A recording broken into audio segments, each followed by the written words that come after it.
A to Z news network में आप सभी का इस्तकबाल है। कब्रिस्तान के लिए अराजी के अलाटमेंट के तनाज़े पर तेलंगाना अक़लियती रिहायशी तालीमी इदारे सोसाइटी टिमरेज़ के वाइस चेयरमैन और सदर फ़हीम कुरैशी कहते हैं वो ज़मीन एक वक्फ अराजी है और सिर्फ वक्फ की कार्रवाई की बुनियाद पर दी गई है। BRS पार्टी ने इन तमाम सालों में मुसलमानों के तय किसी भी संजीदगी का मुजाहरा करते हुए लोगों को गुमराह करने के अलावा कभी भी संजीदा नहीं किया। मसाजिद को शहीद करके कुछ हासिल नहीं किया और इन लोगों ने सिर्फ मुसलमानों को नुकसान पहुँचाया। प्रोसीडिंग्स इश्यू हुआ और वहाँ पे पहले से ही 2 मस्जिदें हैं। मस्जिद के अक्रॉस द मस्जिद वहाँ पे ड्रेव्स है और जो जितना भी लैंड लेफ्ट ओवर है उसमें से 2500 का जो गेजेट में जो मेंशन है वो मेंशन का प्रोसीडिंग्स इश्यू किया गया है। वहाँ पे कोई डिफेंस का लैंड क्यों लेते हैं? हमारा तो राइट बनता है डिफेंस का लैंड देने का। प्रॉपरली वक्फ का लैंड है, वक्फ के लैंड के हिसाब से ही, वक्फ के प्रोसीडिंग के हिसाब से ही दिए। बस ये BRS पार्टी लोगों को गुमराह कर रही है। ये इतने साल में कभी भी मुसलमानों के ऊपर कोई सीरियसनेस नहीं था ये लोग का। शिवाय मस्जिदों को शहीद करवा के कुछ भी ये लोग हासिल नहीं किए, सिर्फ नुकसान ही किए मुसलमान का। बस हर साल रमजान में आना, टोपी पहनना, टोपी पहना के मुसलमान को जाना, यही TCR साहब का काम था। लेकिन वहाँ डिफेंस के लोग पहुंचे, तभी बात शुरू हुई कि तभी लोग बताना शुरू किए कि डिफेंस बराबर है। उसके जो एडजेसेंट लैंड है वो डिफेंस लैंड है। वो बॉर्डर अपने डिमार्केशन के लिए वहां पे विजिट किए। वो लोग रिविलेंट डॉक्यूमेंट पूछे, गवर्नमेंट रिविलेंट डॉक्यूमेंट सबमिट किया। वो अपने लैंड को प्रोटेक्ट कर लेते, हम हमारे लैंड को प्रोटेक्ट कर लेते, फेंस कर लेते।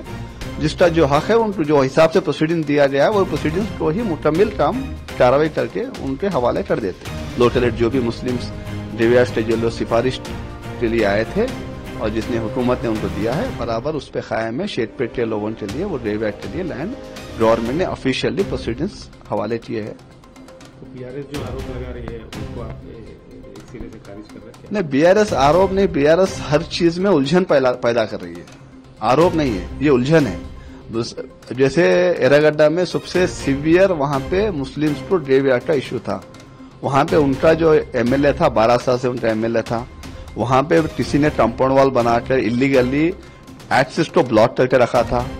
जब ये बात हमारे गवर्नमेंट के नोटिस में आई, इमीडिएटली उसमें गवर्नमेंट ने आदेश दिया है कि what ever the follow the due procedure, if it is illegally have constructed anyone, what ever the blockage और वॉल बनाए जो भी बनाए, डिमोलिश करो, वो लोग के हवाले करो। क्योंकि वहां पे 40 ईयर्स से डेट्स है और 1980s में ही वो लोग वहां पे दफनाना शुरू किए। 1960 में डिजिट इश्यू हुआ। 7120 गज जमीन वो लोग का प्रॉपर ग्रेवयार्ड है वहां पर। कैसे ब्लॉक करके रखे? और TRS पार्टी 10 साल हुकूमत में थी, क्यों कभी उस पर तवज्जो नहीं दिया? इतना सीवियर इश्यू है एर्रागड्डे में मुस्लिम्स का। एर्रागड्डा, बोराबंडा, रहमत नगर में इतना वो लोग को तकलीफ होती है। और आप ले जाके वहां पे मिर्चल में 120 हेक्टेयर दिए हम सैनिटरीज के लिए बोलते हैं, सेमेट्री के लिए दिए बोलते हैं। क्या करना है? वहां से ले जाके उन्होंने कहां पे से दफनाना है? और वो भी दिए सो दिए, पीछे से आप पिटीशन डलवा के उस पर स्टे ला लिए।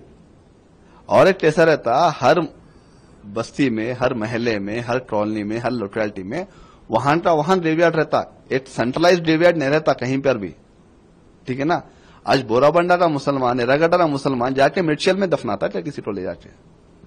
अच्छा, उस आरोप पे क्या कहेंगे कि ठीक है आपने अलॉट किया, लेकिन चुनाव के ठीक पहले, जैसा कि अपोजिशन पार्टी अलॉट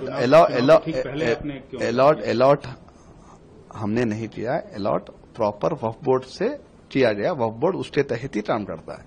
इसे ऑटोनोमस वक्फ बोर्ड ने दिया कि वक्फ बोर्ड का राइट है और वहां पे जो वक्फ बोर्ड का रिक्वायरमेंट था, वक्फ की लैंड है, वक्फ ने दिया है।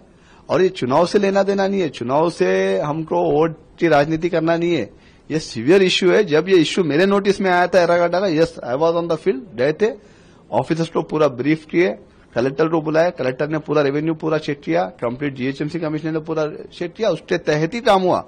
हम किसी के सेंटिमेंट्स को हट करना नहीं, हमारे लोग का जो राइट प्रोटेक्ट करना है, जिसके लिए हमको वो लोग कुछ एक ईमानदारी नजर से हम पे भरोसा करके देते हैं, तो मेरा भी तो हक बनता है कि मैं उनके साथ दूं।